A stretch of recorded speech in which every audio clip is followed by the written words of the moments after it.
Can you imagine being 14, walking home from school, when a stranger calls the police on you for simply existing? That's exactly what happened to Jamal. He wasn't trespassing. He wasn't stealing. He was just picking up groceries for his sick grandmother. Until a woman dialed 911 with fear in her voice and hatred in her eyes. But what happened next? No one, not even she, could have seen coming. Especially when she found out who his mother was. This story will break your heart.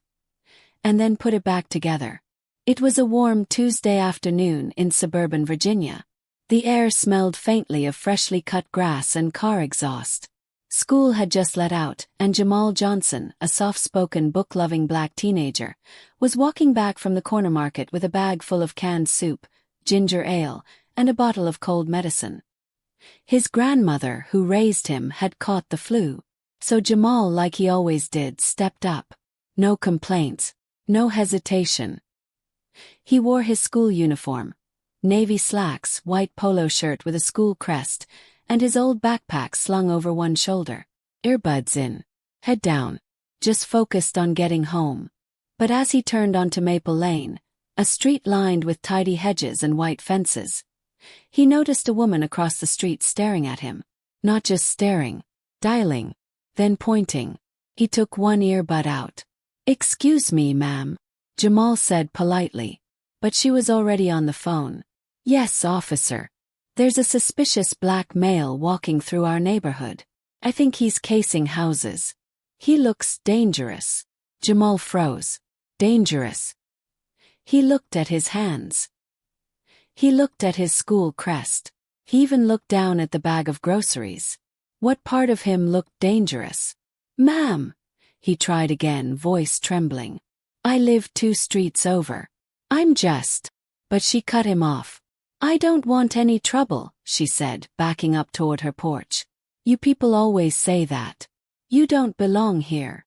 Her voice was loud. Neighbors peeked through blinds. And Jamal just stood there, heart pounding, paralyzed by shame and confusion. He wanted to cry. But he didn't. He stood still, until flashing blue lights painted the quiet street. 2 officers stepped out of their cruiser. "Sir, put the bag down and keep your hands where we can see them." Jamal's palms were sweating. "I didn't do anything," he whispered, eyes wide. "Let us decide that," one officer said. The neighbor stood behind them, arms crossed like she was the hero of the day. Jamal's mind raced. What would his grandma think? Would they believe him? Then, just as the officers began to reach for his backpack, another car pulled up. A black Range Rover. Tinted windows. The back door opened, and a woman stepped out, wearing a navy blazer, black heels, and a look that could slice glass. "Excuse me," she said sharply. "Is there a reason my son is being questioned like a criminal on his way home from school?" The officers blinked. The neighbor gasped. Jamal looked up, suddenly filled with both relief and fear. "Mom," he said, barely above a whisper. The woman stepped forward.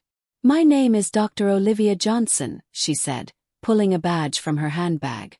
"Director of Civil Rights Enforcement for the U.S. Department of Justice." The silence hit like thunder. One of the officers lowered his voice instantly. "Ma'am, we didn't know." "I don't care what you didn't know," she interrupted. "You stopped a child who did nothing, because a woman made a racist assumption and you responded without question. That's profiling." The neighbor tried to speak, but Dr. Johnson cut her a glance so icy, she stopped mid-breath. Jamal stood quietly, still processing it all. Instead of unleashing fury, Dr. Johnson turned to her son.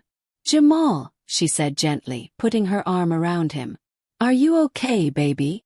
And in that moment, despite her job, her power, her authority, she was just a mom, holding her son, shielding him. The officers apologized. Weakly. The neighbor looked like she wanted to vanish into her lawn. But what Dr. Johnson did next surprised everyone.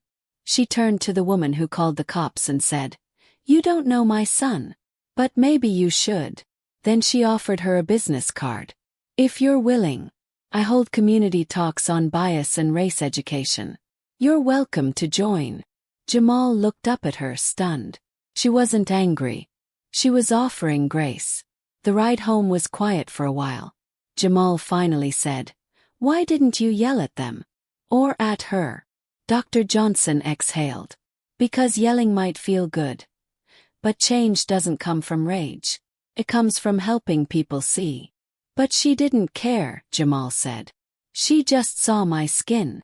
"I know," his mother replied softly.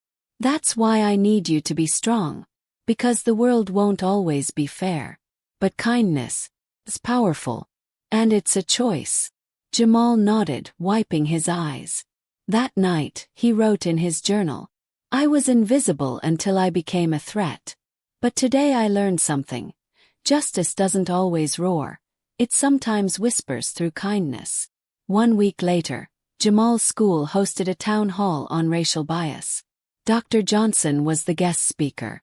And sitting in the front row was the same woman who had called the police. During the Q&A, she stood up, trembling. I judged your son," she admitted. "And I was wrong. I let fear blind me." She looked at Jamal. "I'm sorry. You didn't deserve that." And then, tears in her eyes, she said, "Thank you for not responding with hate." The audience went still. Jamal nodded. "Thank you for choosing to learn." It was a small moment, but it echoed loudly. 2 months later, Jamal stood on stage at his 8th grade graduation. He had been selected to give a speech. His voice was clear. "Teddy, sometimes we don't get to choose how people see us," he began. "But we can choose how we respond." He looked at his classmates. "I've learned that the most powerful thing we can do is be kind, even when the world isn't." Applause filled the room. Teachers wiped tears. His grandmother beamed from her wheelchair. And in the back, that same woman from Maple Lane stood quietly, clapping. Jamal's story reminds us that sometimes the world sees color before it sees character. But change doesn't always start with grand speeches. Sometimes it starts with a moment of courage, a moment of grace, a moment where someone chooses compassion over contempt. Have you ever been judged unfairly, or stood up for someone who was? Share your story in the comments. Someone might need to hear it today. And if this story moved you, don't forget to like, subscribe, and watch our next video. The teacher called him a failure until he solved a math problem that stumped Harvard professors. Because every act of kindness leaves a legacy.